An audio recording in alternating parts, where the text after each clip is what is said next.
गोपीजनवल्लभा जय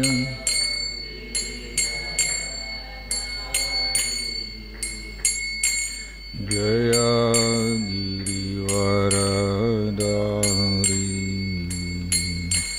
हे यशोदनन्दना व्रजजनरञ्जना यशोदनन्दना व्रजजनरञ्जना यशोदनन्दना व्रजजनरञ्जना यशोदन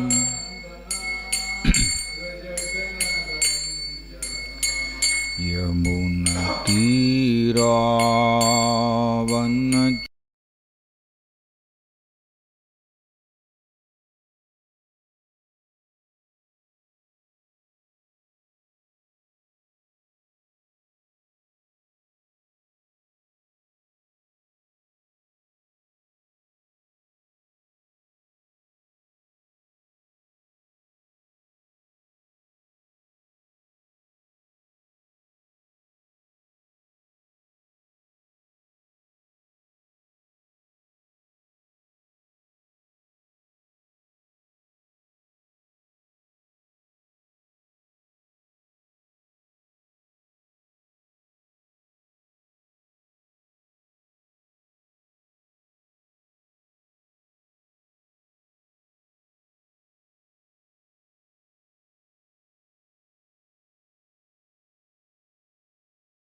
सादि गौरभक्त वृंद की श्री रूप सनातन भट्ट रघुनाथ श्री जीव गोपाल भट्ट दास रघुनाथ षड गोस्वामी वृंद की श्री श्री राधा कृष्ण गोप गोपीनाथ श्याम कुंड राधा कुंड गिरि गोवर्धन की व्रजभूमि वृंदावन धाम की मायापुर नवदीप धाम की जगन्नाथपुरी धाम की मधुरा धाम की जय जगन्नाथ बलदेव सुभद्र महारानी की श्री श्री निताई गौर सुंदर की श्री श्री प्रहलाद नरसिंहदेव भगवान की श्री श्री राधा माधव की श्री कृष्ण भगवान की हरे कृष्ण महामंत्र की हरिनाम संकीर्तन यज्ञ की पतित पावन श्रील प्रभुपाद की निताय गौर प्रेमानंदे।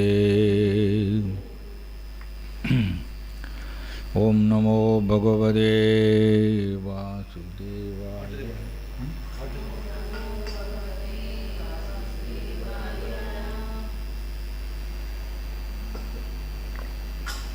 ओम नमो भगवते वासुदेवाय।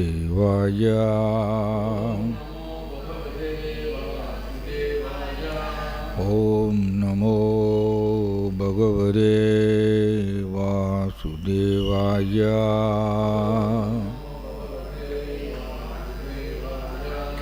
नारायणं नमस्कृत्य नरं चैव नरोत्तमं देवीं सरस्वतीं व्यासं ततो जयमुदीरयेत्। Srimad Bhagavatam, Canto 4, Chapter 30, Text 1, Translation and Purport by His Divine Grace A.C. Bhaktivedanta Swami Srila Prabhupada Ki. Vidura Uvacha Ye Tvaya Bhigida Brahman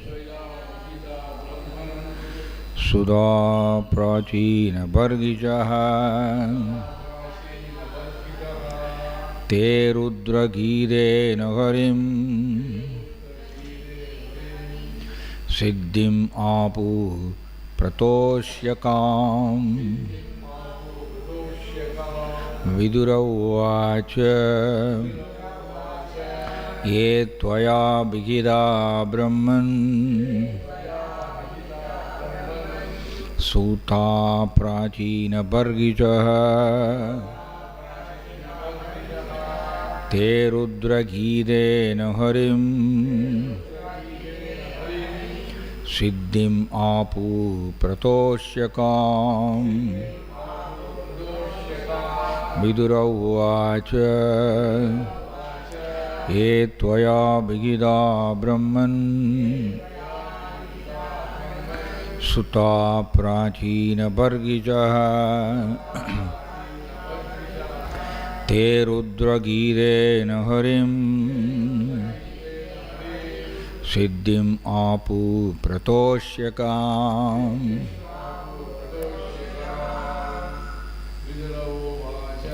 Vidur उवाच ये त्वया विहिता ब्रह्मन्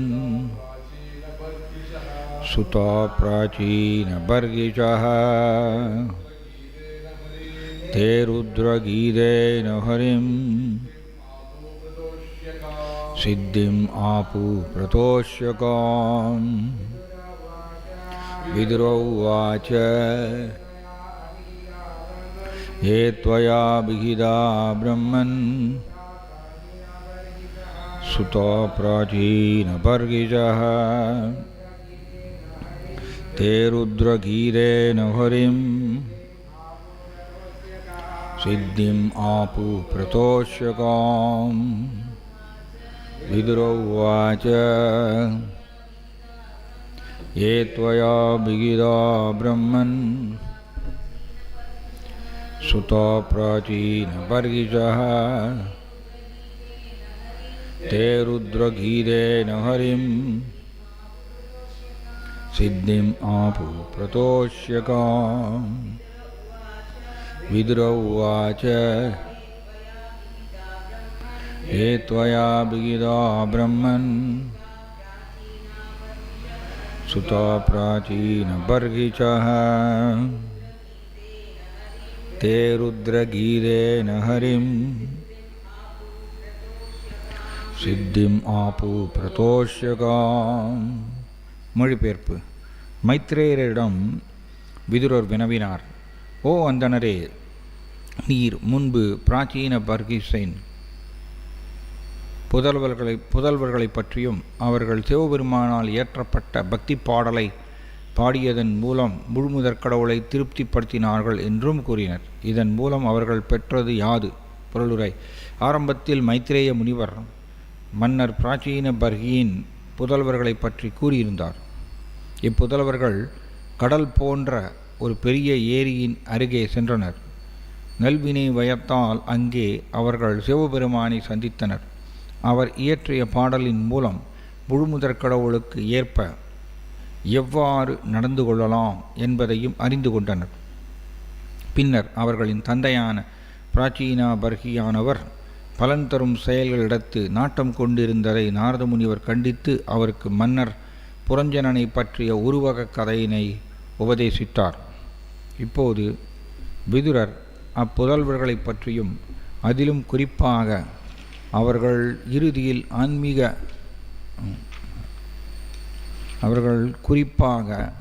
அவர்கள் முழுமுதற் கடவுளை மகிழ்வுறுத்தி என்ன பயனடைந்தனர் என்பதை பற்றியும் அறிந்து கொள்ளும் ஆவலுடையவராக இருக்கின்றார். இங்குள்ள சித்திம் ஆப்பு அல்லது எய்திய நிறைவு என்னும் சொற்கள் குறிப்பிடத்தக்கன. பகவான் கிருஷ்ணர் பகவத்கீதையில் 7.3 மனுஷ்யானாம் சகஸ்ரேஷு கஸ்சித்யததி சித்தயே, அதாவது கோடிக்கணக்கான மக்களில் ஒருவர் மட்டுமே ஆன்மீக விஷயங்களில் வெற்றி அடைவது எப்படி என்று கற்றுக்கொள்ளும் விருப்பமுடையவனாக இருக்கிறான் என்று கூறுகிறார். பரம வெற்றி என்பது கூட பகவத்கீதையில் 8.15 விளக்கப்பட்டிருக்கிறது. மாமுபேத்ய புனர்ஜன்மா துக்கோலயம் அசாஸ்வதம் நாப்னுவந்தி மகாத்மானஹ சம்சித்திம் பரமாம் கதாஹ. என்னை அடைந்த பிறகு பக்தியில் சிறந்த யோகிகளான மகாத்மாக்கள் இத்துன்பங்கள் நிறைந்த உலகிற்கு மீண்டும் வருவதில்லை. ஏனெனில் அவர்கள் உயர் நிறைவினை அடைந்திருக்கின்றனர். உயர் நிறைவு என்றால் என்ன? இதுவும் அச்லோகத்தில் விளக்கப்படுகின்றது. உயர் நிறைவு என்பது வீடு பேறு பெற்று முழுமுதற் கடவுளிடம் திரும்பிச் செல்வதாகும். அதாவது ஒருவன் மண் உலகிற்கு திரும்பி வராதவனாகவும் வாழ்வின் கனவில் ஓர் உடலிலிருந்து மற்றொரு உடலுக்கு குடி புகாதவனாகவும் ஆகிறான். சிவபெருமானின் கருணையினால் பிரச்சேதர்கள் பொருள் வசதிகள் அனைத்தையும் நன்கு அனுபவித்து பிறகு உயர் நிறைவு எய்து வீடு பேறு பெற்று முழுமுதற் கடவுளை அடைந்தனர். மைத்ரேயர் அதனை இப்போது விதுரருக்கு எடுத்துரைக்கிறார். One more sloka also will take. கிம் பார்கஸ்பத்யேக பரத்ரவாத கைவல்யநாத பிரிய பார்ஷ்வவர்த்தினஹ ஆசாத்ய தேவம் கிரிஷம் யத்ருச்சயா பிராபூபரம் நூனம் அத பிரச்சேதுசஹ. போற்றுதற்குரிய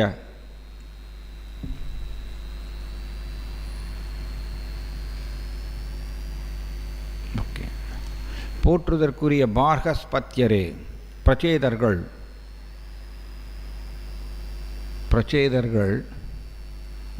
பிரதேசர்கள்னு போட்டிருக்கேன். பிரச்சேதர்கள் எனப்படும் மன்னர் பர்கிஷத்தின் புதல்வர்கள் விடுதலை அளிக்கும் முழுமுதற் கடவுளுக்கு மிகவும் இனியவரான சிவபெருமானை சந்தித்த பின் என்ன செய்தனர்? நிச்சயம் அவர்கள் ஆன்மீக உலகத்திற்கு மாற்றல் பெற்றிருப்பர். ஆயினும் அவர்கள் இந்த உலகில் இப்பிறவியிலோ அல்லது பல பிறவிகளோ என்ன பெற்றனர்? பொருளுரை: எல்லா விதமான பொருள் இன்பங்களும் இப்பிறவியிலோ அல்லது அடுத்த பிறவியிலோ இந்த உலகிலோ அல்லது பிற உலகங்களிலோ பெறப்படுகின்றன.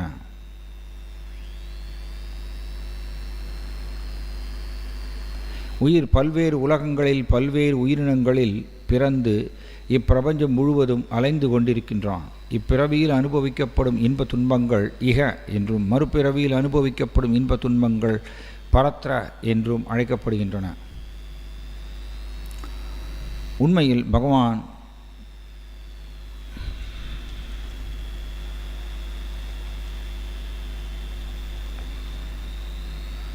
இங்கே உண்மையில் மகாதேவர் சிவபெருமான் இந்த உலகில் மிகச்சிறந்த தேவராவார். பொதுவாக சாதாரண மக்களுக்கு அவர் வழங்கும் வரங்கள் பொருள் இன்பங்களை அளிப்பவையாகும். பௌதிக உலகின் ஆதிக்கத்திற்கு தேவதையான துர்க்கை கிரீசன் எனப்படும் மகாதேவரின் கட்டுப்பாட்டின் கீழேயே இருக்கிறாள். பொதுவாக மக்கள் உலகில் இன்பங்களை அடைவதற்காக பகவான் கிரீசரின் பக்தர்களாகின்றனர். ஆனால் பிரச்சேதர்களோ தெய்வ அருளினால் மகாதேவரை சந்தித்தனர். மகாதேவர் அவர்களுக்கு முழுமுதற் கடவுளை வணங்கும்படி உபதேசித்து தனிப்பட்ட முறையில் அவர் தனது பிரார்த்தனையினை அர்ப்பணித்தார். இதற்கு முந்தைய ஸ்லோகத்தில் குறிப்பிட்டுள்ளபடி ருத்ரகீதேன சிவபெருமான் விஷ்ணுவுக்கு அர்ப்பணித்த பிரார்த்தனைகளை கூறியதனால் பிரச்சேதர்கள் ஆன்மீக உலகிற்கு மாற்றல் பெற்றனர். சில நேரங்களில் பக்தர்களும் உலக இன்பங்களை அனுபவிக்க விரும்புகின்றனர். ஆகையினால் ஒரு பக்தன் இறுதியில் ஆன்மீக உலகிற்கு செல்வதற்கு முன் முழுமுதற் கடவுளின் ஏற்பாட்டினால் இந்த உலகினை அனுபவித்து மகிழ ஒரு சந்தர்ப்பம் அளிக்கப்படுகிறான். சில நேரங்களில் ஒரு பக்தன் தேவலோகங்களான ஜனலோகம், மகரலோகம், தபலோகம், சித்தலோகம் போன்றவற்றிற்கு மாற்றப்படுகின்றான்.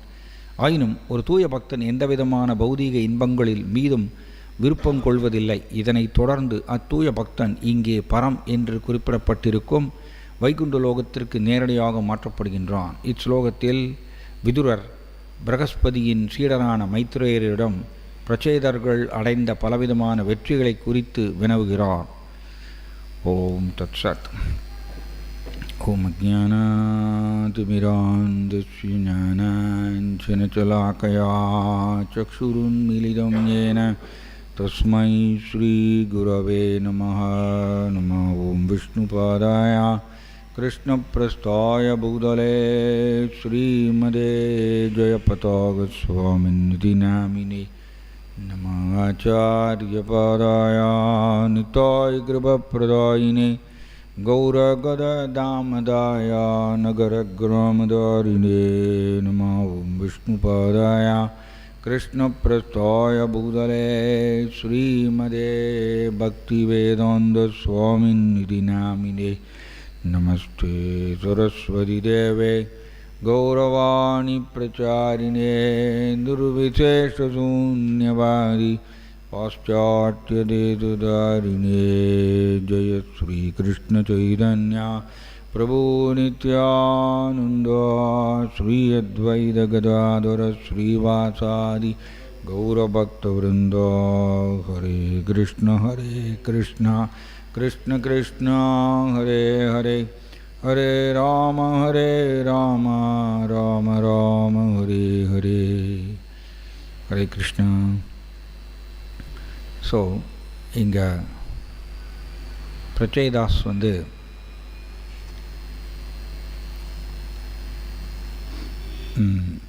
அவர்கள் சிவபெருமானை சந்திக்கிறாங்க. எங்கே அப்படின்னா ஒரு பெரிய ஏரி. இந்த ஏரி எப்படி ஆகும், கடல் மாதிரி இருக்காமா அந்த ஏரி. ஆக்சுவலி அந்த ஏரி தான் இப்பொழுது குருவாயூரில் இருக்கக்கூடிய குளம். குருவாயூரில் இருக்கக்கூடிய குளம் அதுதான் பிரச்சேதார்கள் அந்த குளக்கரையோரத்தில் தான் சிவபெருமான் தரிசனம் கொடுத்தார் அவர்களுக்கு.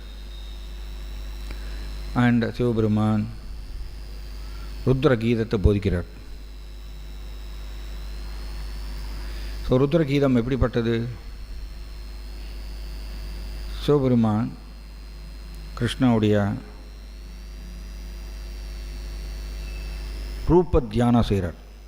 ரூப தியானம் கிருஷ்ணனுடைய அங்க அழகை அவர் தியானிக்கின்றார்.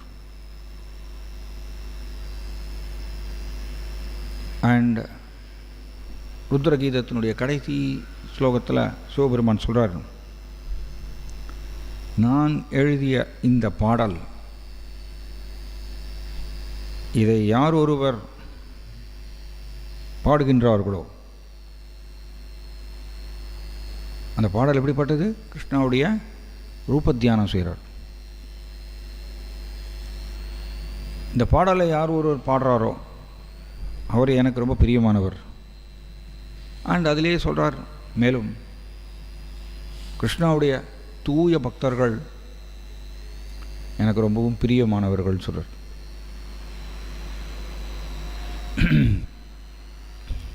ஸோ பிரச்சேதர்கள் 10,000 வருடங்கள் இந்த சிவபெருமான் பாடிய இந்த ருத்ர கீதத்தை அவங்க பாராயணம் செய்கிறாங்க. 10,000 வருஷம்.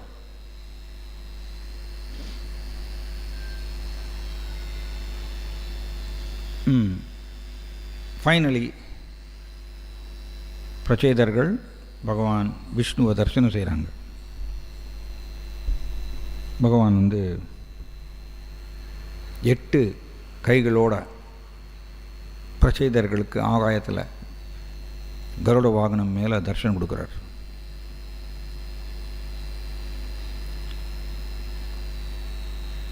அண்ட் இதில் இந்த பாயிண்ட் என்ன அப்படின்னா, சிவபெருமான் கிருஷ்ணருடைய ஆழ்ந்த தியானத்தில் இருக்காராம்.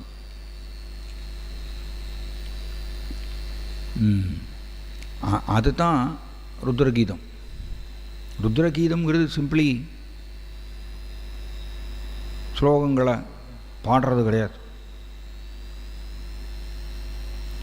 சிவபெருமானுடைய ஆழ்ந்த தியானம், கிருஷ்ணர் மேலே இருக்கக்கூடிய ஆழ்ந்த தியானம்.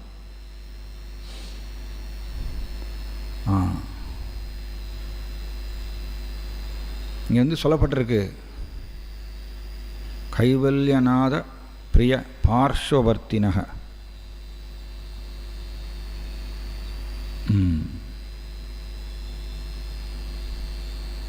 சிவபெருமான் பகவான் கிருஷ்ணருக்கு ரொம்ப பிரியமானவரம்மா, அப்படிதான் இங்கே சொல்லியிருக்கு ஸ்லோகத்தில். ஏன் சிவபெருமான் கிருஷ்ணாவுக்கு ரொம்ப பிரியமானவர்? ஏன்னா சிவபெருமான் எப்பொழுதுமே கிருஷ்ணரை தியானிச்சுட்டே இருப்பார். அதனால தான் அவர் வந்து எல்லா விதமான அனுபவிக்கிற ஆசையிலிருந்து விடுபட்டார். நாம் நிறைய தத்துவங்கள், கதைகள், உதாரணங்கள்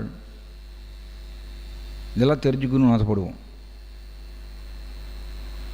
பட் இது எல்லாத்தையும் தெரிஞ்சுட்டு நம்ம என்ன பண்ணணும்? அபிதேயம், பயிற்சி. ஹிஸ் ஹோலினஸ் ராதாநாத் சுவாமி மகாராஜ் சொல்கிறார் ஒரு இடத்துல, philosophy without proper behavior is practically useless அப்படி சொல்கிறார்.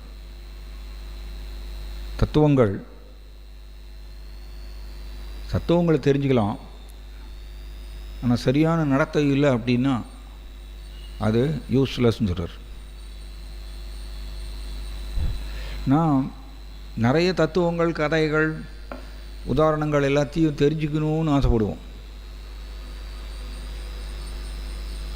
அதனால தான் நம்ம சொல்லியிருக்கு, ஞான கர்மாதி அனாவிரதம்னு சொல்லியிருக்கு. ஞானத்தை விருத்தி செய்து கொள்ளுங்கிற ஆர்வம் கூட இருக்கக்கூடாது. ஞானத்தை விருத்தி செய்து கொள்ளுங்கிற ஆர்வம் கூட இருக்கக்கூடாது. நம்மளுடைய பக்தி ஞானத்தை விருத்தி செய்து கொள்ளணுங்கிற ஆர்வத்தால் மறைக்கப்படாததாக இருக்கணுமாம். அப்படின்னு என்ன அர்த்தம்? நம்மளோட பக்தி அதையும் தாண்டி இருக்கணுமாம். அதாவது நாம் பயிற்சி செய்யணும். சிவபெருமான் மாதிரியே எப்பொழுதும் கிருஷ்ணரை தியானித்து கொண்டே இருக்க வேண்டும். பயிற்சி இல்லாமல் ஒரு பொழுதும் பிரயோஜனம் அடைய முடியாது.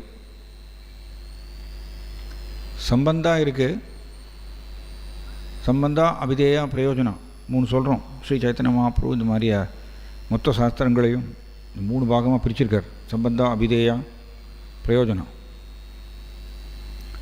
சம்பந்தா ஓகே, விதவிதமான தத்துவங்கள், கதைகள், உதாரணங்கள் இதெல்லாத்தையும் தெரிஞ்சுக்கிறது. ஓகே, எல்லாத்தையும் தெரிஞ்சுக்கிறதுனாலே நாம் கிருஷ்ணர் மேலே பிரேமையை வளர்த்து கொண்டுட்டோன்னு சொல்ல முடியாது. சம்பந்தாவும் பிரயோஜனான கோல் கிருஷ்ண பிரேமை, இது 2 இணைக்கக்கூடிய பாலம் அபிதேயம், பயிற்சி. ஸோ நாம் தீவிர ஸ்மரணத்தினால மட்டுமே, அதுவும் இடையறாத ஸ்மரணம் இருக்கணும். சிவபெருமான் அதான் பண்ணார். அதனால தான் சிவபெருமான் கிருஷ்ணாவுக்கு பிரியமானவராக மாறினார். இதே ஹோலினஸ் கௌர் கோவிந்த் சுவாமி மகாராஜ் சொல்லுவார், கிருஷ்ணா எப்படி சிவபெருமானுக்கு ரொம்ப பிரியமானவர், அல்லது சிவபெருமானுக்கு கிருஷ்ணா எவ்வளோ பிரியமானவர். 2 பேருக்கும். சிவபெருமானுக்கு கிருஷ்ணா ரொம்ப பிரியமானவர், அது கிருஷ்ணருக்கும் சிவபெருமான் ரொம்ப பிரியமானவர். இது எப்படி, எந்த அளவுக்கு இந்த பிரியமானவர்ங்கிறதுக்கு ஹிஸ் ஹோலினஸ் கௌர் கோவிந்த் சுவாமி மகாராஜ் ஒரு கதை சொல்லுவார், ஒரு லீலை சொல்லுவார். சிவபெருமான் ஒரு தடவை திரிபுரா அப்படிங்கிற அசுரன் கூட சிவபெருமான் கூட சண்டை வந்துதான். ஏன்னா திரிபுரா அசுரன் தேவர்களையெல்லாம் அடக்கி ஒடுக்கி வச்சுருந்தார். தேவர்களெல்லாம் பயந்து நடுங்கினாங்களாம் திரிபுர அசுரன் முன்னாடி. ஸோ தேவர்கள் எல்லோரும் சிவபெருமான்கிட்ட போய் பிரார்த்தனை செய்கிறாங்க, இந்த திரிபுர அசுரனை நீங்கள் தான் வதம் பண்ணணும் அப்படின்னு. சிவபெருமானும் திரிபுராவும் சண்டை போடுறாங்க. சண்டை போட்டே இருக்காங்க. தென் ஆகாயத்தில் அந்தரத்தில் நின்று சண்டை போடுறாங்க திரிபுராவும் சிவபெருமானும். அப்படி சண்டை போட்டுட்ருக்கும் பொழுது திடீர்னு திரிபுரா அசுரன் என்ன பண்ணார், சிவபெருமானை பிடிச்சி அங்கேருந்து கீழே தள்ளுகிறார். ஆகாயத்திலிருந்து சிவபெருமானை கீழே தள்ளுகிறார். சிவபெருமான் கீழே விழுந்துடுறார். அங்கேருந்து விழுந்த உடனே தேவர்கள்லாம் ஐயோ அப்படின்னு கத்துறாங்க. திரிபுராசுரன் சிவபெருமானை பிடிச்சி கீழே போட்டார், கீழே தள்ளிட்டார். ஆனால் சிவபெருமானுடைய ஒரு விசேஷம், இந்த மாதிரி ஒரு அசம்பாவிதம் நடந்தாச்சு. கீழே விழுந்துட்டார். அங்கேருந்து கீழே தள்ளிட்டார் திரிபுரா அசுரன். சிவபெருமான் இம்மீடியட்டாக கிருஷ்ணரை தியானிக்கிறாராம். உடனடியாக கிருஷ்ணரை ஆழமாக தியானிக்கிறாராம். இதுதாங்க நம்ம கற்றுக்கணும். நம் வாழ்க்கையிலையும் நிறைய குழப்பங்கள் வரலாம், பிரச்சனை வரலாம், கவலைகள் வரலாம், சூழ்நிலை நம்முடைய கட்டுப்பாட்டுக்கு மீறி இருக்கலாம். இப்படி சிவபெருமானுக்கு நடந்த மாதிரியா திரிபுராசுரன் சிவபெருமானை பிடிச்சி அங்கேருந்து கீழே தள்ளிட்டார். அவ்வளோ சக்தி வாய்ந்தவராக இருந்தாராம். ஆனால் சிவபெருமான் ரொம்ப ஆழ்ந்து கிருஷ்ணனுடைய தியானத்தில் இருந்தாராம் அந்த இம்மீடியட்டாக. நம்மளும் அதே மாதிரி தான். ஒன் திங் புரிஞ்சுக்கணும், மன உளைச்சல், கவலை, வருத்தம், சோகம் இதெல்லாம் என்னதுன்னு பார்த்தீங்கன்னா மனசில் ஏற்படக்கூடிய சிந்தனைகள் தான். வேறு ஏதாவது இருக்கா? அதுக்கு மேலே வேறு ஏதாவது இருக்கா? ஜடபரதர் இதை சொல்கிறார். ஜடபரதர் இதை ரகுகுண மகாராஜாவுக்கு போதிக்கிறார். மனதில் ஏற்படக்கூடிய சிந்தனைகள் தான் நம்ம அத்தனையும் எல்லாமே மனம் செய்யக்கூடிய கற்பனை தானே. அத்தனையும் மனம் செய்யக்கூடிய கற்பனை தான். கொஞ்சம் யோசிச்சு பார்த்தீங்கன்னா ரியாலிட்டி கிடையாது, உண்மை கிடையாது. மனம்தான் சிம்பிளி கற்பனை செய்து கவலைப்படுது, கற்பனை செய்து சோகப்படுது.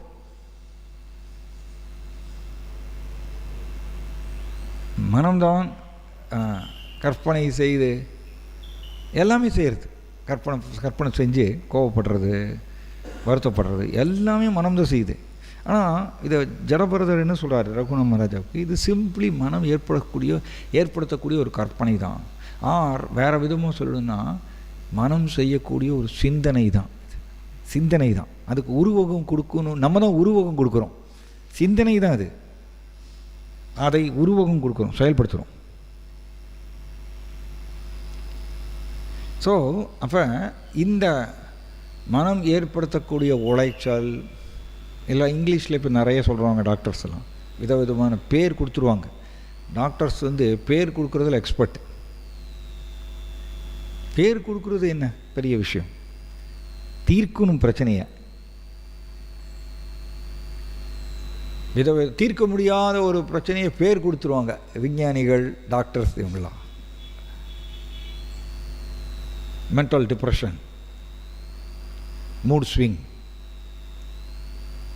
என்னெல்லாமோ சொல்கிறாங்க விதவிதமாக.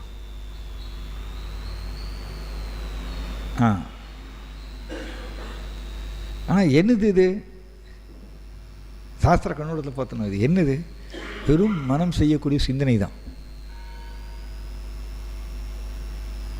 அப்போ இதை நாம் இந்த உளைச்சலிருந்து, மன உளைச்சலிருந்து வெளியில் வரணும்னா சிவபெருமான் பண்ண மாதிரி பண்ணணும். சிவபெருமான் இம்மிடியேட்டாக கிருஷ்ணரை ஆழ்ந்து தியானித்தார். நம்மளும் இம்மிடியேட்டாக எல்லாத்தையும் விட்டுட்டு கிருஷ்ணரை தியானித்தோன்னா, மனதில் கிருஷ்ணரை தியானித்தால், நினைத்தால், அது இம்மிடியேட்டாக அந்த குழப்பத்தின் வெளியில் வந்துடலாம். ஏன்? நாம் மனம் செய்யக்கூடிய ஒரு ஜட ரீதியான சிந்தனை, அதை மாற்றி அமைக்கின்றோம் கிருஷ்ணருடைய சிந்தனையினால், கிருஷ்ணருடைய நினைவினால். இப்படி தான் மனசை கட்டுப்படுத்த முடியும். மனதை வேறு எதனாலையும் கட்டுப்படுத்த முடியாது. ஏன்னா மனமுடைய ஆயுதம் என்ன? சிந்தனை தான். சிந்தனை தான் மனமுடைய ஆயுதம்.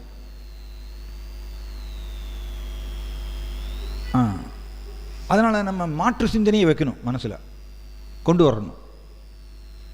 மாற்று சிந்தனை என்ன? ரெண்டே ரெண்டு தான் இருக்குங்க. ஒன்று ஜட சிந்தனை, இன்னொன்று கிருஷ்ணனுடைய சிந்தனை. வேறு சிந்தனை கிடையாது. கிருஷ்ணர் ஜடத்திலிருந்து வேறுபட்டவர். ஜாய் ஜெகநாத் பலதேவ் சுபத்ரமா ராணிக்கு. கிருஷ்ணர் ஜடத்திலிருந்து வேறுபட்டவர். அதனால் ரெண்டு சிந்தனையை தவிர வேறு ஏதாவது சிந்தனை இருக்கா? கொஞ்சம் யோசிச்சு பாருங்கள். கிருஷ்ணருடைய சிந்தனை, இன்னொன்று ஜட சிந்தனை. ரெண்டு சிந்தனை தவிர வேறு ஏதாவது இருக்கா? ஆழ்ந்து யோசித்தோன்னா இதை தவிர வேறு சிந்தனை கிடையாது. ஸோ மனம் என்ன பண்ணுது? ஜட ரீதியான சிந்தனையை கொடுத்து உளைச்சலை ஏற்படுத்துது. ஏன் அந்த ஜட ரீதியான சிந்தனையை நாம் தொடர்ந்து அனுமதிக்கிறோம்? மனதில் ஜட ரீதியான சிந்தனை வருவதற்கு நம்ம அனுமதிக்கிறோம்.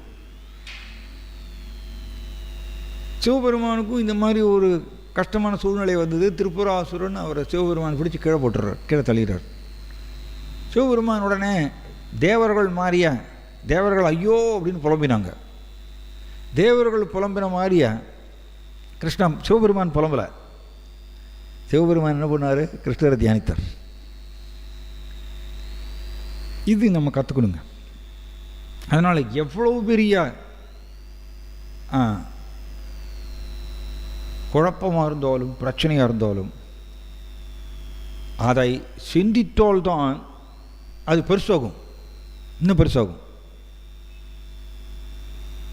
அதை சிந்திக்கிறதுக்கு பதிலாக மனதை கிருஷ்ணனுடைய நினைவில் நிறுத்தினால் அதிலிருந்து வெளியில் வந்துடலாம். இது முக்கியமாக நம்ம சிவபெருமானோட வாழ்க்கையிலிருந்து, அவருடைய நடத்தையிலிருந்து நாம் கற்றுக்கொள்கின்றோம். அப்போ பாருங்கள், கிருஷ்ணாவை ஆழ்ந்து தியானிக்கிறார் சிவபெருமான். தியானித்ததுனால் என்ன ஆச்சு? கிருஷ்ணன் திருப்தி அடைகிறார். கிருஷ்ணரை நாம் இப்படி தான் திருப்திப்படுத்த முடியும். கிருஷ்ணரை தியானிப்பதால் மட்டும்தான் கிருஷ்ணரை திருப்திப்படுத்த முடியும். வெறும் செயல் செய்கிறதுனால கிருஷ்ணரை திருப்திப்படுத்த முடியாது. அப்படின்னா ஏன் பலதரப்பட்ட செயல்கள், பக்தி ரீதியாக பலதரப்பட்ட செயல்கள் செஞ்சும் கூட ஏன் ஒருவருக்கு மன உளைச்சல் ஏற்படுகின்றது? பாயிண்ட் அதுதான். ஏகப்பட்ட செயல்கள் செய்கிறாங்க பக்தி ரீதியாக, அப்பையும் ஏன் மனம் व्यसனப்படுது? நம்ம பாஷையில் சொன்ன व्यसனப்படுறது ஏன்? மனம் எப்படின்னா, மற்ற தாழ்ந்த புலன்களிலிருந்து தனித்து செயல்படக்கூடிய கெப்பாசிட்டி இருக்குது மனமுக்கு. தாழ்ந்த புலன்களிலிருந்து தனித்து செயல்படக்கூடிய கெப்பாசிட்டி மனமுக்கு இருக்குது. அதனால் எத்தனை செயல்கள் செஞ்சாலும் தாழ்ந்த புலன்களை வைத்து மனம் ஸ்டில் व्यसனப்படும், உளைச்சல் ஏற்படுத்தும். மனமுக்கு அந்த கெப்பாசிட்டி இருக்குது. அதனால் டைரக்டாக மனதை கிருஷ்ணனுடைய நினைவில் நிறுத்தணும். அப்பொழுது தான் மனம் அமைதியாகும். இதை தவிர வேறு வாய்ப்பு கிடையாது, வேறு வழி கிடையாது. அதனால் வெறுமனே நாம் செயல் செய்கிறதுனால, நிறைய செயல்கள் செய்கிறதுனால நான் பக்குவம் அடைஞ்சிட்டேங்கிறது கிடையாது. இதை இஸ் ஹோலினஸ் பக்தி தீர்த்த சுவாமி மகாராஜ் இதை சொல்கிறார். ஒர்க்கஹாலிசம் டஸ் நாட் சிக்னிஃபை அட்வான்ஸ்மெண்ட் அப்படின்னு சொல்கிறார். பலதரப்பட்ட செயல்கள் செய்கிறதுனால நான் பக்குவம் அடைஞ்சிட்டேன், ஆன்மீக முன்னேற்றம் அடைஞ்சிட்டேன்னு சொல்ல முடியாது. என்னுடைய மனம் எப்பொழுதும் கிருஷ்ணனுடைய நினைவில் இருக்கும், அதான் பக்குவம். இல்லைன்னு மனம் உளைச்சல் ஏற்படுத்தும். ஷூராக மனம் உளைச்சல் ஏற்படுத்தும். மனம் அப்படி தான். சிவபெருமான் கிருஷ்ணரை ஆழ்ந்து தியானித்ததுனால கிருஷ்ண திருப்தி அடைகிறார். கிருஷ்ணன் திருப்தி அடைந்து என்ன பண்ணுறார்? சிவபெருமானுக்கு முன்னாடி தோன்றி சொல்கிறார்,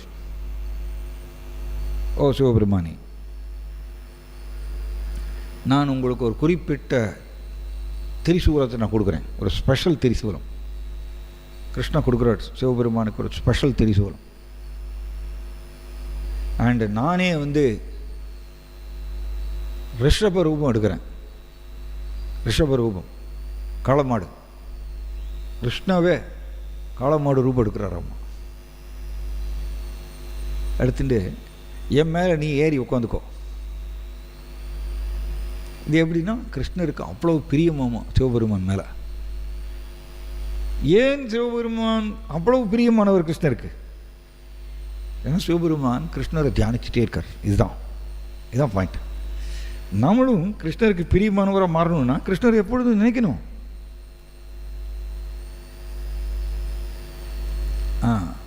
கிருஷ்ணவும் அதை எதிர்பார்க்குறார். உன்னுடைய மனசை எனக்கு கொடு அப்படின்னு கேட்குறார். ஆனால் ஜீவாத்மாவுக்கு சுதந்திரம் இருக்குங்க. நான் மனசை மட்டும் கொடுக்க மாட்டேன் கிருஷ்ணாவுக்கு, மற்ற எல்லாத்தையும் கொடுத்துருவேன். கிருஷ்ணா திருப்தி அடைய மாட்டார். பாருங்க, மற்றது எல்லாமே மனம் ரெண்டு விதமான எமோஷன்ஸ் உருவாக்குங்க. ரெண்டு விதமான எமோஷன்ஸ் மனம் உருவாக்க முடியும். ஒன்று ஜட ரீதியான எமோஷன், இன்னொன்று ஆன்மீக ரீதியான எமோஷன்ஸ்.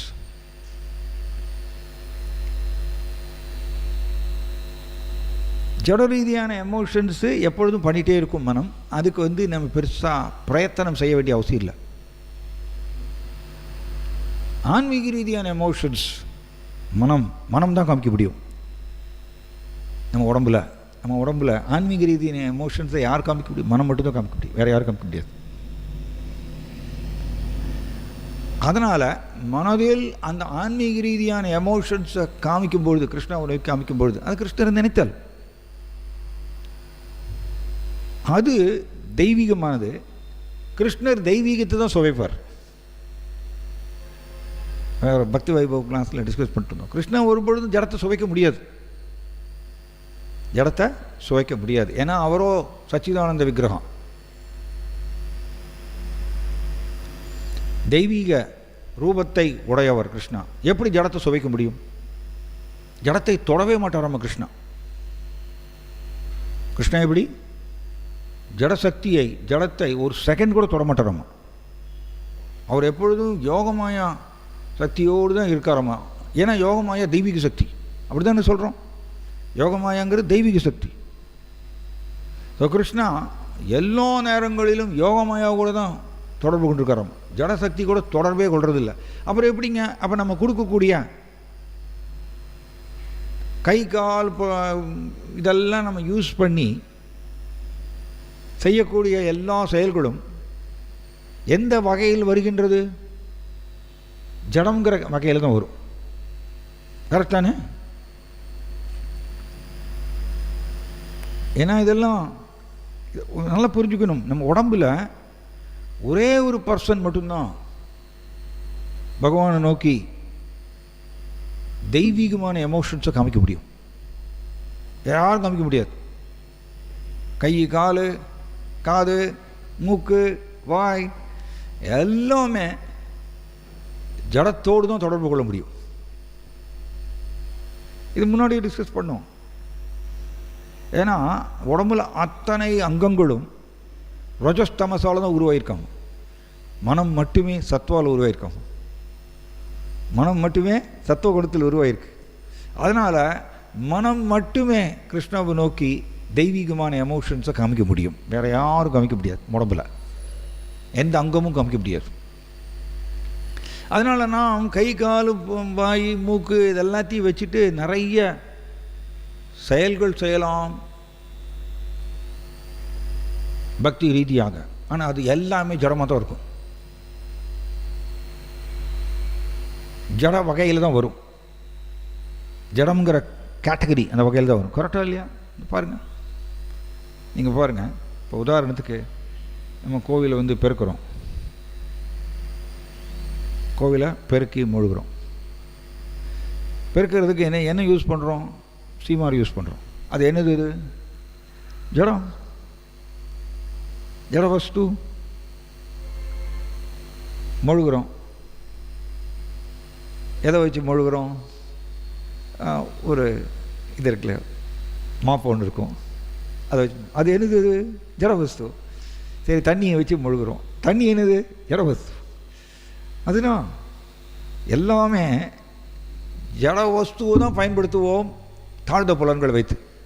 தாழ்ந்த புலன்கள் ஜட வஸ்துவை தான் பயன்படுத்த முடியும். ஒருபொழுதும் தாழ்ந்த புலன்கள் தெய்வீகமான எமோஷன்ஸ் காமிக்க முடியாது.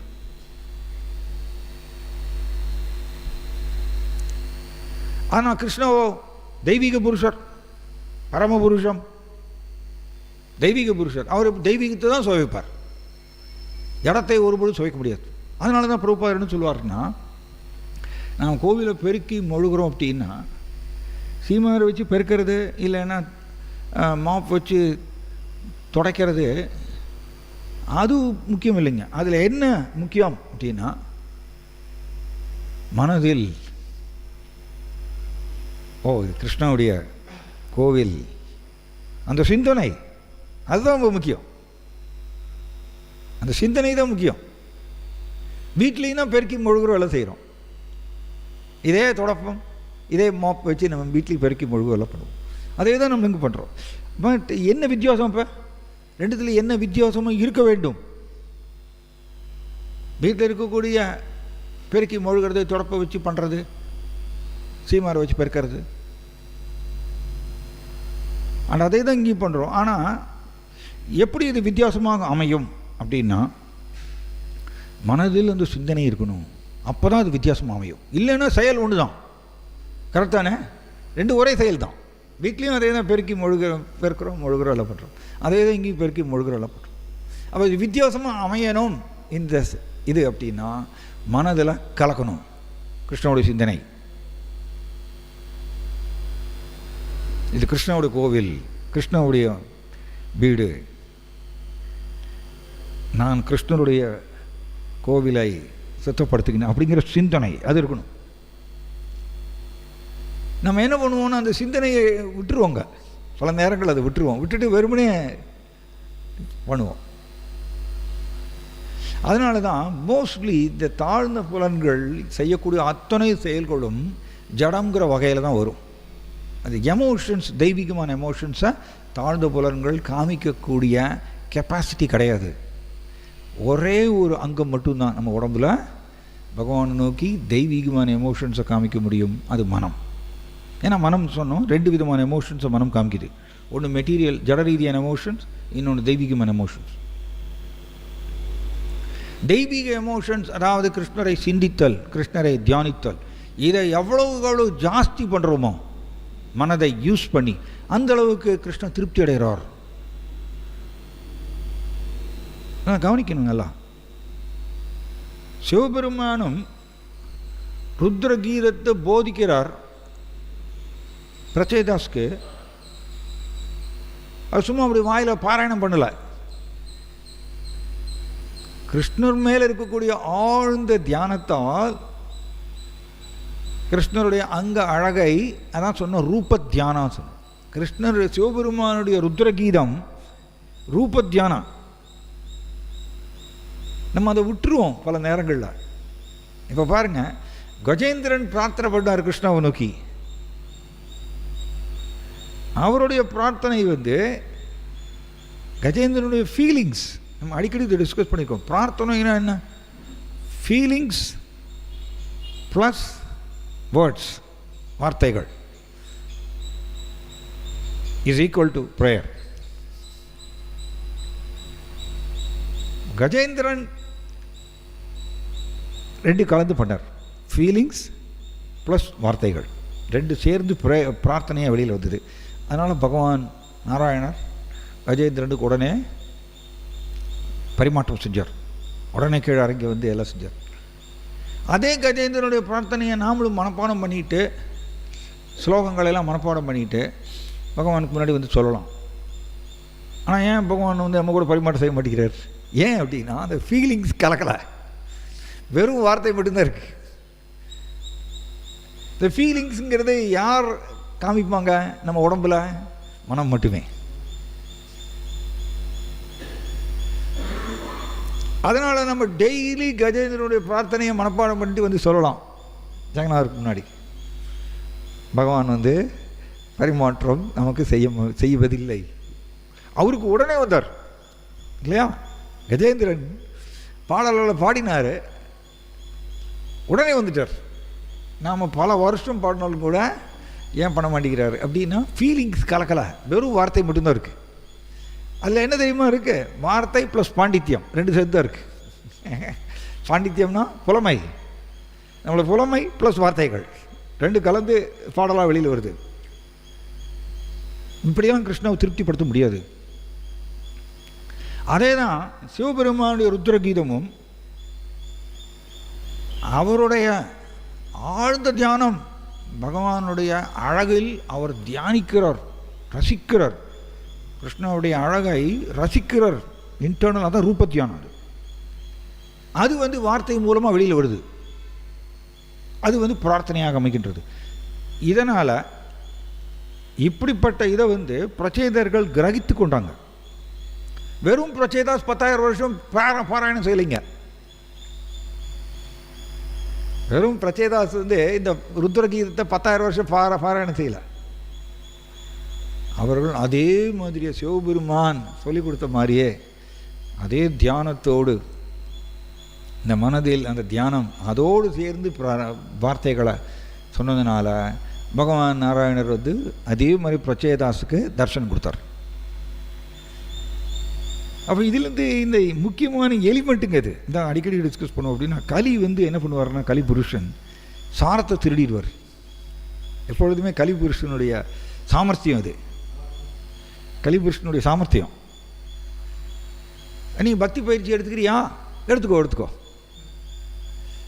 நீ வெறும் ஸ்கெலிட்டன் மட்டும் நீ பிடிச்சிக்கோ, நான் சாரத்தை நான் திருடிடுவேன்.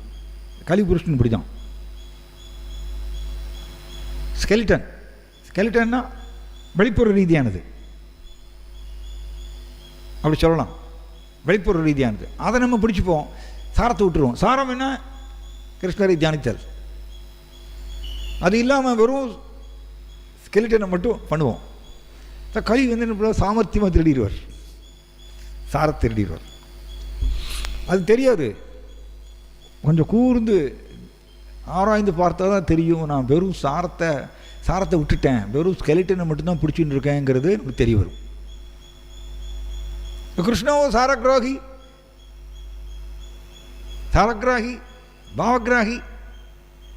பாவகிராகி ஜனார்த்தனா தான் படிக்கணும்.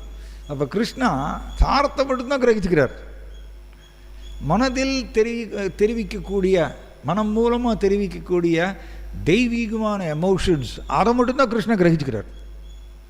ஏன்னா அவர் பாவகிராகி, அவர் சாரகிராகி. நம்ம என்ன பண்ணுவோன்னா, அந்த சாரத்தை விட்டுட்டு வெறும் புலமை, பாண்டித்யம், திறமை, செயல்கள், இது எல்லாத்தையும் பிடிச்சிப்போம். சாரத்தை கொடுக்க மாட்டோம் கிருஷ்ணாவுக்கு. அதனால தாங்க இப்போ சிவபெருமான் வந்து கிருஷ்ணரை ஆழ்ந்து தியானித்தாராமா இந்த இக்கட்டான சூழ்நிலை வரும்பொழுது. இப்போ நமக்கு இந்த ஒரு ரெமடி இருக்குங்க, இந்த ஒரு உபாயம் இருக்குது. இந்த உலகத்தில் பிரபுபாதர் பொருள் இங்கே எழுதியிருக்கார், மாமோ பேத்திய புனர்தன்மாஸ் துக்காலயம் அசாஸ்வதம், அந்த ஸ்லோகம் எழுதியிருக்கார். துக்காலயம் அசாஸ்வதம், இந்த உலகம் துக்கங்கள் நிரம்பியது தான். ஏன் துக்கங்கள் நிரம்பியது? ஏன்னா மாயா நம்மளை மறைமுகமாக புஷ் பண்ணுறாங்க. துக்கம்ங்கிறது என்னது? அதான் சொல்லுவார் ஹிஸ் ஹோலினஸ் பக்தி ராகவ சுவாமி மகாராஜ் சொல்லுவார், pains and pleasures are in the state of mind அப்படி சொல்லுவார். அருமையான பாயிண்ட் இது. ஹிஸ் ஹோலினஸ் பக்தி ராகவ சுவாமி மகாராஜ் ஆரம்ப காலத்தில் 1980 81 அந்த பீரியடில், அப்போல்லாம் வந்து மாயாப்பூரில் டெக்காய்ட்ஸ், நிறைய திருடர்கள் உருவாங்களாமா, கொள்ளையர்கள் உள்ளே புகுந்து ரொம்ப டிஸ்டர்ப் பண்ணுவாங்க. ஒரு தடவை 1980 அவங்களாம் அவ்வளோ கஷ்டப்பட்டுருக்காங்க பக்தர்கள். கொள்ளையர்கள் உள்ளே புகுந்துட்டாங்க. உள்ளே புகுந்து பாம் போடுறதுக்கு இவங்க அச்சுறுத்துறாங்க எல்லாரையும் நைட்டு. அப்போ ஹிஸ் ஹோலினஸ் பக்தி ராகவ சுவாமி மகாராஜ் அப்போ இருந்தார். அப்போ மாயப்பூரில் தான் இருந்தார். அப்போ எல்லாம் பக்தர்கள் தற்காப்புக்கு ரிவால்வர் வச்சுப்பாங்களாமா, தற்காப்புக்கு. ஆனால் ஷூட் பண்ண மாட்டாங்க, தற்காப்புக்கு வச்சுப்பாங்களாம். அப்போ இவரும் வச்சுட்டுருக்கார் தற்காப்புக்கு. ஸோ அவங்க என்ன பண்ணாங்க, அந்த பாம் வந்து போட்டுடுறாங்க. எந்த மாதிரி பாம் அப்படின்னா, எல்லாம் ஆணி, இந்த பாம் சுற்றி ஆணி ஃபுல்லாக பதிச்சிருப்பாங்க. நெயில்ஸ் பாம், விசேஷமான ஒரு ஆயுதம். அதை என்ன பண்ணிட்டாங்க அவங்க, இவரை வந்து அட்டாக் பண்ணுறதுக்கு தூக்கி இவர் மேலே போட்டுடுறாங்க. அவருக்கு என்ன ஆயிடுச்சு, இந்த இதில் தொடையில் விழுந்து தொடை ஃபுல்லாக வந்து இந்த நெயில் ஆணி உள்ளே குத்திடுச்சு. குத்தி ஃபுல்லாக இங்கே தொடை ஃபுல்லாக வந்து பஸ் ஃபார்ம் ஆயிடுச்சு. டாக்டர்ஸ் வந்து என்ன சொன்னாங்கன்னா, ரொம்ப ஹாஸ்பிட்டல் உடனே கூட்டிகிட்டு போனாங்க. இந்த தொடை ஃபுல்லாக பஸ் ஃபார்ம் ஆயிடுச்சு, ஏன்னா ஆணி ஏறிடுச்சு. டாக்டர்ஸ் வந்து என்ன சொன்னாங்க, இதை வந்து அந்த சாக்கெட்னு சொல்லுவோம் இல்லையா, இங்கேருந்து ஃபுல்லாக கம்ப்ளீட்டாக காலையே வெட்டி எடுக்கணும். ஏன் அப்படின்னா, இதை விட்டோன்னா இந்த பஸ் வந்து உடம்பு முழுவதும் பரவி உயிருக்கே ஆபத்தாயிரும் அப்படின்னு கல்கட்டா ஹாஸ்பிட்டல் இது மாதிரி சொன்னாங்க. சரி, இவர் உடனே கட் பண்ணி எடுத்துருங்க. கிருஷ்ணருக்கோசரம் எவ்வளோ பெரிய தியாகம்லாம், இவங்களாம் எவ்வளோ பெரிய தியாகம் பண்ணியிருக்காங்க கிருஷ்ணருக்கோசரம்.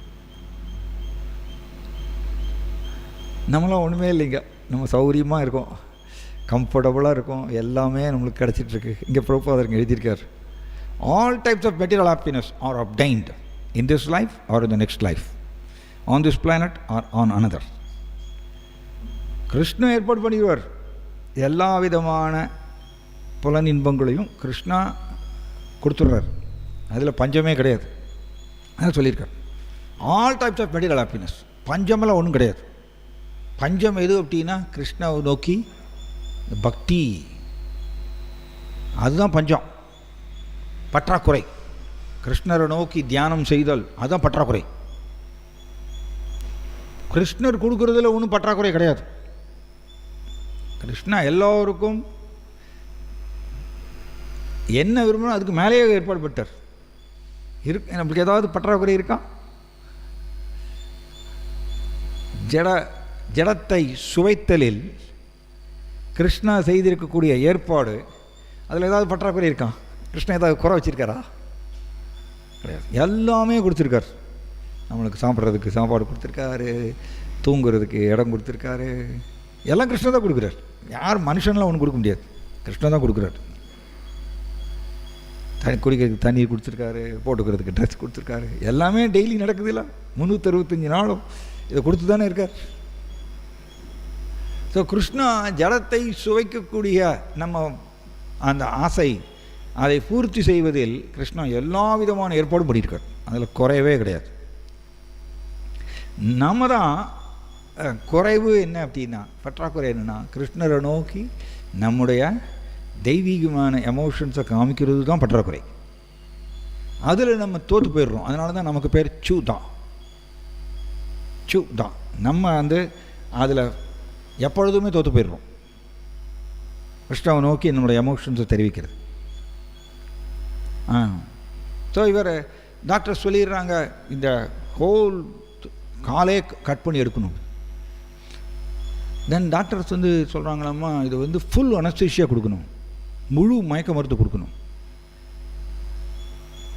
இவர் சொல்கிறார், வேண்டாம் எனக்கு லோக்கல் அனஸ்தீசியாவே கொடுங்க எடுத்துகிட்டு வர. லோக்கல் அனஸ்தீசியானா அந்த இடத்துல மட்டும் மயக்க ஊசி போட்டு பண்ணுறது. டாக்டர் சொல்கிறாங்க, இது உங்களால் முடியாது, தாங்க முடியாது, பயங்கர பெயின் இருக்கும். உடனே இவர் என்ன சொன்னார்னா, பெயின்ஸ் அண்ட் ப்ளஷர்ஸ் ஆர் இந்த ஸ்டேட் ஆஃப் மைண்ட் அப்படின்னார். அருமையான இதுங்க. துன்பங்கிறது மனம் சார்ந்தது தான். அதான் முன்னாடியே சொன்னோம், மனசில் व्यसனப்பட்டால் தான் துன்பம். மனசில் व्यसனப்பட்டால், உளைச்சல் அடைந்தால் மட்டும்தான் அது துன்பம், இல்லைன்னா துன்பமே கிடையாது. ஆனால் அது மாற்றி அமைக்கலாம். மனதில் நம்ம எப்பொழுது கிருஷ்ணரையே சிந்தித்து நினச்சிட்டு இருந்தோம்னா துன்பம் கிடையாது, அதில் வெளியில் வந்துடலாம். இவர் அந்த மாதிரி சொன்னார். அவங்க லோக்கல்னு சிஷியால் அவங்க வந்து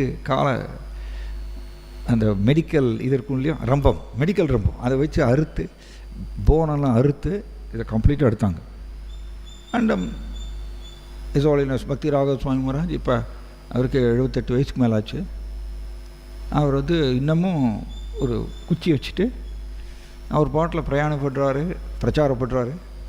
அப்போ ஆனது எத்தனை வருஷம், அவர் இன்னமும் பிரச்சாரம் பண்ணுறார், பிரயாணம் பண்ணிட்டுருக்கார், பல பேர் பக்தர்களாக உருவாக்குறார், சிஷ்யர்களை ஏற்றுக்கொண்டிருக்கார். இது அவர் அந்த மாதிரி சொன்னார். இங்கே பகவான் என்ன பண்ணுறாரு, சிவபெருமான் மேலே இருக்கக்கூடிய பிரியம், ஏன்னா எப்பொழுது என்னையே நினைத்து கொண்டே இருக்கார். அதனால் கிருஷ்ணா என்ன பண்ணுறாராமா, நான் காளமாட மாறிக்கிறேன், ரிஷப வாகனம் நான் மாறுறேன், நீ எம்எல்ஏ ஏறி உட்காந்துக்கோ, அண்டு நான் உனக்கு ஒரு திரிசூலம் கொடுக்குறேன்.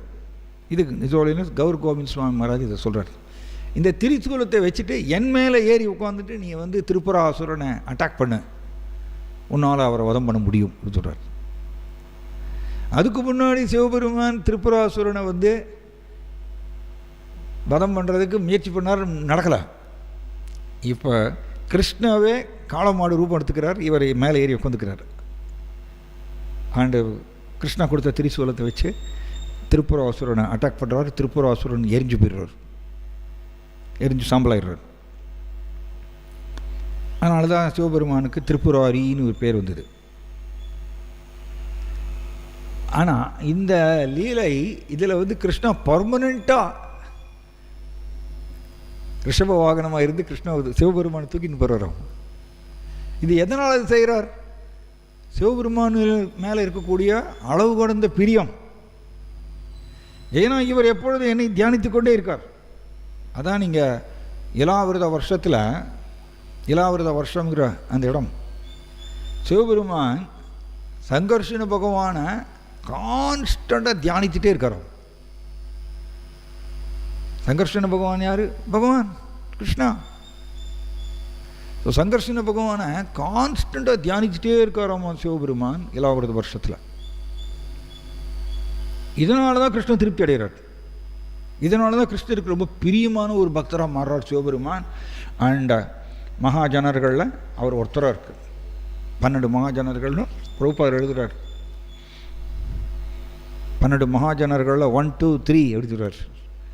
ஃபர்ஸ்ட் பிரம்மா, 2வது நாரதம், 3வது சிவபெருமான். கிருஷ்ணரை எப்பொழுதும் பிரம்மாவும் அதே தான் பண்ணார், கிருஷ்ணரை தியானிச்சுட்டே இருக்கார். அப்போ இது வந்து சம்திங். அதனால் முன்னாடி சொன்னோம், நிறைய தத்துவங்களை கேட்கலாங்க, நிறைய கதைகளை தெரிஞ்சுக்கலாம், நிறைய உதாரணங்கள் தெரிஞ்சுக்கலாம். தெரிஞ்சுக்கிறதுனால பக்குவம் கிடையாதுங்க. நிறைய தத்துவங்களை கேட்குறதுனாலையும் தெரிஞ்சுக்கிறதுனாலையும் நம்ம வந்து பிரயோஜனம் வந்துருமா? பிரயோஜனம் கிருஷ்ணர் பிரேமை வந்துருமா? அபிதேயன்னு ஒன்று இருக்குல்ல, பயிற்சி. அதை செஞ்சால் தான் நம்ம வந்து பிரயோஜனம் நோக்கி போக முடியும், கிருஷ்ண பிரேமை அடைய முடியும்.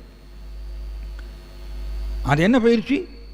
சிவபெருமான் பிரம்மதேவர்லாம் பண்ணுற மாதிரியா எப்பொழுதும் கிருஷ்ணரை தியானிக்கிறது. ஸோ அப்போ சிவபெருமானும் இந்த இக்கட்டான சூழ்நிலையில், இந்த ஆபத்தான சூழ்நிலையில் கிருஷ்ணரை தான் தியானிக்கிறார். அதனால் நமக்கும் ஆபத்தான சூழ்நிலை, குழப்பமான சூழ்நிலை வரும்பொழுது கிருஷ்ணரை தியானிக்கணும். தியானித்தால் மன உளைச்சல் கிடையாது, மனசில் இந்த వ్యసனப்படுதல்ங்கிறது வராது.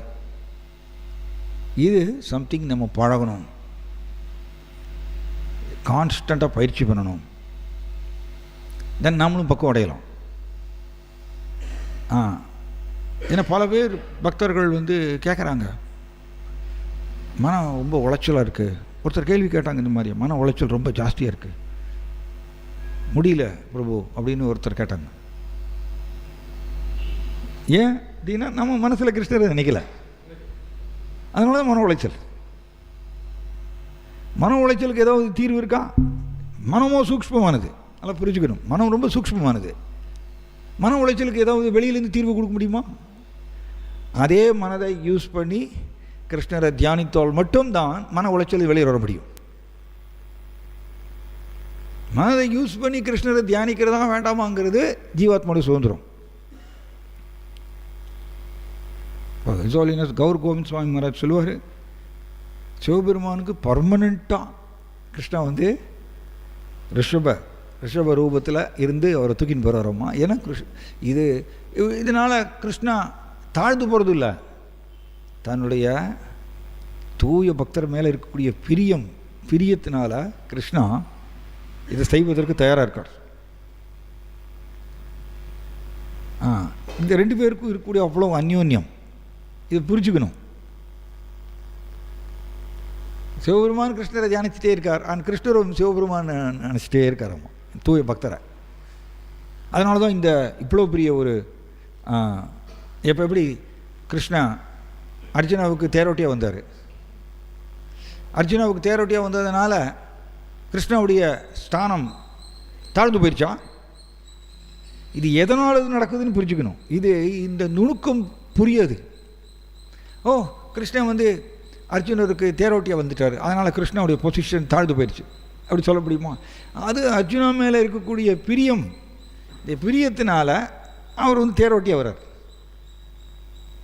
அதே மாதிரியா கிருஷ்ணாவும் சிவபெருமான் மேலே இருக்கக்கூடிய அபரிமிதமான பிரியத்தினால அவர் ரிஷப ரூபம், காளமாடு ரூபம் எடுத்து அவரை தூக்கிட்டு போகிறார். ஸோ இது வந்து கிருஷ்ணாவுடைய தான். கிருஷ்ணா எப்படி ஒருத்தர் எப்பொழுதும் என்னை நினைத்து கொண்டே இருந்தால் கிருஷ்ணா வந்து அவருக்கு கிருஷ்ண பிரேமையை கொடுக்குறாராம். சைத்தன்ய சரிதாமிரத்தில் நம்ம இதை படிக்கிறோம். யார் ஒருவர் எப்பொழுதும் கிருஷ்ணரை நினைத்து கொண்டே இருக்காரோ அவருக்குள்ளே கிருஷ்ண பிரேமை உதயமாகுமாம். சைத்தன்ய சரிதாமிரத்தில் இது சொல்லியிருக்கு. இது வந்து சிவபெருமான் அதை பெற்றவர். கிருஷ்ணரை தியானித்து இடையராது தியானித்து கிருஷ்ணர் மேலே பிரேமையை அடைந்தவர் சிவபெருமான். இப்போ எப்படி நம்ம பிரகலாத் மகாராஜாவை வந்து ஸ்மரணத்துக்கு உதாரணம் சொல்லுவோம், சிவபெருமானும் அதே தான். சிவபெருமானும் கிருஷ்ணர் மேலே பிரேமையை அடைந்தது வழி என்ன? கான்ஸ்டண்ட்டாக கிருஷ்ணரை தியானிச்சுட்டே இருக்கிறோம். அதனால் கிருஷ்ணர் மேலே அவர் பிரேமை அடைஞ்சிடுறார். அவரையும் உதாரணமாக சொல்லலாம். இந்த மாதிரியா பக்தியில் ரொம்ப உயர்ந்து இருக்கக்கூடிய இந்த பக்தர்கள்லாம் என்ன செய்கிறாங்கங்கிறது நாம் கண்டுபிடிச்சு அதையும் நாமும் தீவிரமாக பயிற்சி செய்யணும். அதுக்கு தான் இதெல்லாம் நம்ம படிக்கிறோம். அப்போ இந்த உலகம் கிருஷ்ணா வந்து துக்காலயம் அப்படின்னு இங்கே நம்ம படித்தோம். துக்கங்கள் நிரம்பியது. ஸோ மாயா எப்படி துக்கத்தை கொடுக்குறாங்கன்னு தெரிஞ்சுக்கணும். மாயா எப்படி கட்டுண்ட ஜீவாத்மாக்களுக்கு துக்கம் கொடுக்குறாங்கன்னா, மனதில் அந்த உளைச்சலை ஏற்படுத்தி நாம் அதை துக்கமாக மனதில் நினைக்கின்றோம், கருதுகின்றோம். இப்படி தான் அவங்க பண்ணுறாங்க. இப்போ நீங்கள் பாருங்கள், நம்ம பக்தி வைபவ் கிளாஸில் டிஸ்கஸ் பண்ணிகிட்டு இருந்தோம். ரிஷபதேவரை அவர் மேலே எல்லோரும் கல் எடுத்து அடித்தாங்க, அவர் மேலே யூரின் பாஸ் பண்ணாங்க, அவர் மேலே குப்பையை கொட்டினாங்க. ஆனால் ரிஷபதேவர் இதை ஒரு துன்பமாக அவர் மனசில் நினைக்கல. ஏன்? அவர் மனதில் எப்பொழுதும் கிருஷ்ணனுடைய நினைவில். அப்கோர்ஸ் அவர் பகவானுடைய அவதாரம். இப்போ ஜடபரதர் எடுத்துக்கோங்க, டிஸ்கஸ் பண்ணிட்டு இருந்தோம். ஜடபரதர் ரிஷபதேவருடைய பாதையை பின்பற்றுகின்றார். நைஸ் பாயிண்ட் அது. ஏன்னா பரத மகாராஜா ரிஷபதேவருடைய மகன் இல்லையா? ரிஷபதேவருடைய மகன்.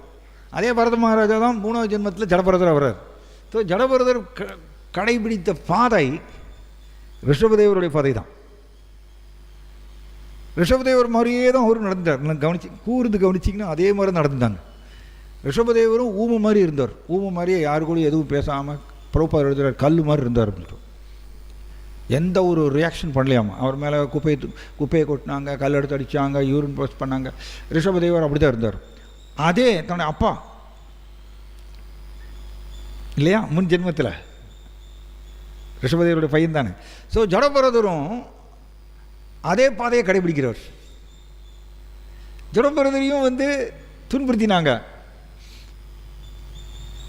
எப்படி பாருங்க, துன்பம் அப்படிங்கிறது நாம் மனதில் அதனை பிரச்சனைப்பட்டால் தான் அது துன்பம். மனதில் கிருஷ்ணருடைய நினைவில் எப்பொழுதும் நின்னா அது கிடையாது.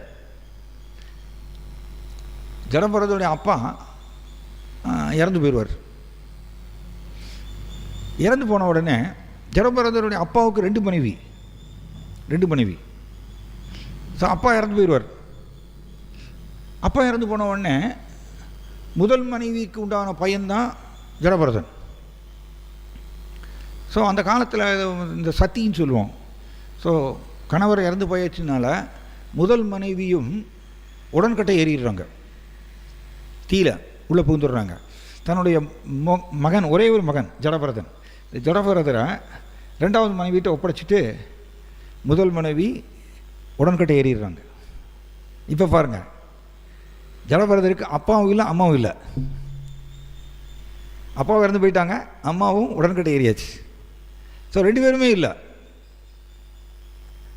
அப்பா அம்மா 2 பேரும் இல்லைன்னு தெரிஞ்ச உடனே ஜடபரதரை என்ன பண்ணாங்க, ஸ்டெப் பிரதர்ஸ், அதாவது சின்னம்மாவுடைய மகன்கள், அப்பா அம்மா கிடையாது இவருக்கு, ஜடபரதருக்கு. அதனால் இவரை போட்டு நல்லா சித்திரவதை பண்ணலாம், கேள்வி கேட்குறதுக்கு அப்பா அம்மா கிடையாது அப்படின்னு நினச்சிட்டு இவருடைய ஸ்டெப் பிரதர்ஸ் எல்லாம் ஜடபரதரை பல விதத்தை துன்புறுத்தினாங்களாமா. அடிப்பிடிச்ச உணவு கொடுப்பாங்களாம். எப்படி? பாத்திரத்தில் அடிப்பிடிச்சு கறி பிடிச்சிருக்கும், அதை சுரண்டி கொடுப்பாங்களாம்மா ஜடபரதருக்கு. ஜடபரதர் அதிகம் சாப்பிட வரோம். இதெல்லாம் நமக்கு துன்பமாக இல்லையா? நம்ம கண்ணோட்டத்து இதெல்லாம் துன்பமாக இல்லையா? சாப்பிட்றது கூட ஒழுங்காக கொடுக்க மாட்டேங்கிறாங்க. நம்மளாக இருந்தால் புலம்பிடுவோம் இல்லையா? புலம்பி தீர்த்துருவோம் நம்ம. கொஞ்சம் நம்மளுக்கு கிடைக்கலன்னா புலம்பி தீர்த்துருவோம் நம்ம. ஆனால் அவருக்கு அடிப்பிடிச்ச உணவை கரண்டியால் இது பண்ணி அது கொடுப்பாங்களாம் ஜடபரதருக்கு. சில நேரங்களில் ஜடபரதர் கடுமையாக வேலை வாங்குவாங்களாம் அவருடைய ஓன் பிரதர்ஸை, ஸ்டெப் பிரதர்ஸை, வேறு யாரும் இல்லை. அவரை பல விதத்தில் வேலை வாங்கி அவருக்கு உணவு கொடுக்க மாட்டாங்களாமா.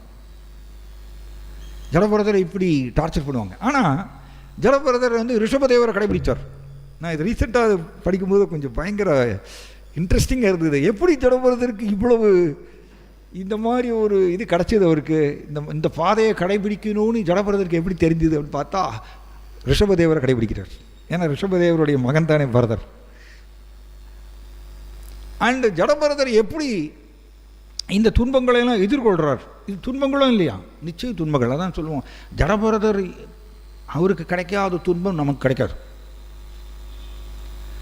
பிரகலாத் மகாராஜாவுக்கு கிடைக்காத துன்பம் நமக்கு கிடைக்காது. நமக்கு ஒன்றும் அந்த மாதிரி வரல. அவங்களுக்கு உயிரையே தியாகம் பண்ண வேண்டிய சூழ்நிலையெல்லாம் வந்தது அவருக்கு இல்லையா? உயிருக்கு போராட்டம், அந்த மாதிரியெல்லாம் சூழ்நிலை வந்தது, துன்பம் வந்தது. ஆனால் ஜடபரதர் व्यसனப்படலை. ஏன் ஜடபரதர் व्यसனப்படலைன்னா, ஜடபரதர் எப்பொழுதுமே பாகவதத்தில் பார்த்தீங்கன்னா தனக்குள்ளே கிருஷ்ணரை தியானிச்சுட்டே இருப்பார். கிருஷ்ணரை தியானிச்சுட்டே இருந்ததுனால ஜடபரதர் व्यसனப்படவே இல்லை, மன உளைச்சல் இல்லை, டிப்ரெஷன் அது கிடையாது. அப்போ இதுதாங்க சீக்ரெட். நம்மளும் இதை கற்றுக்கணும். நம்மளும் எப்பொழுதும் கிருஷ்ணனுடைய நினைவிலேயே என்னோட மனதை நிறுத்தினோன்னா தென் நம்மளுக்கு துன்பங்கிறது, மாயா நம்மளுக்கு துன்பத்தை எப்படி கொடுக்குறாங்கன்னு இப்படி தான் கொடுக்குறாங்க. ஏன்னா ஒன்றுக்கு புரிஞ்சுக்கணும், ஆத்மாவை எதனாலேயுமே டேமேஜ் பண்ண முடியாது. ஸோ மாயா எப்படி ஆத்மாவை டேமேஜ் பண்ண முடியாது. ஸோ மாயா என்ன பண்ணுறாங்கன்னா மனதில் இந்த व्यसனத்தை ஏற்படுத்துகிறாங்க, இந்த உளைச்சலை ஏற்படுத்தி அதன் மூலமாக நம்ம அப்படியே டவுன் ஆகிறத அதுதான் துக்கோலயம். அது பேர் தான் துக்கோலயம். துன்பங்கள் நிறைந்த ஏற்படும்னா அது அர்த்தம். நான் எப்பொழுது கிருஷ்ணனுடைய நினைவிலே இருந்தேன்னா, இந்த உலகத்தில் இருந்தாலும் கூட, எத்தனை நடந்தாலும் கூட, ஜடபரதருக்கு ஏற்பட்ட சோகம் அல்லது துன்பங்கள், அல்லது ரிஷபதேவருக்கு ஏற்பட்ட துன்பங்கள், இந்த மாதிரியாக நம்மளுக்கு எத்தனை வந்தாலும் நாம் பாதிக்கப்படாமல் இருக்கலாம், கிருஷ்ணனுடைய நினைவிலேயே நம்ம மனதை நிறுத்தினால். இதுதான் ஒரே தீர்வுங்க. மாறாக நாம் மென்டல் டிப்ரெஷன், மூட் ஸ்விங், இதுக்கு நீங்கள் எத்தனை எக்ஸ்டர்னலாக வெளிப்புற ரீதியாக எவ்வளோ முயற்சி போட்டாலும் திரும்பவும் கொஞ்ச நேரத்துக்கு அப்புறம் மனம் व्यसனப்பட ஆரம்பிச்சிடும் இல்லையா? மனம் திரும்பவும் व्यसனப்பட ஆரம்பிச்சிடும். தீர்வு கிடையாதுங்க. நான் நிறைய பேருக்கு இந்த மாதிரி பார்த்துட்டு, இது பண்ணுங்கன்னா திரும்ப 2 நாளைக்கு அப்புறம் பிரபு ரொம்ப ஒரே மன உளைச்சலாக இருக்குது அப்படி சொல்கிறாங்க. ஏன் அப்படின்னா இதுதான், இதை பழகணும், ரைட்? இதுதான் ஒரே தீர்வு. ஜாய் ஸ்ரீமத் பாகவதம் கி, பतित पावन श्रील प्रभुपाद की, निताय गौर प्रेमानंदे.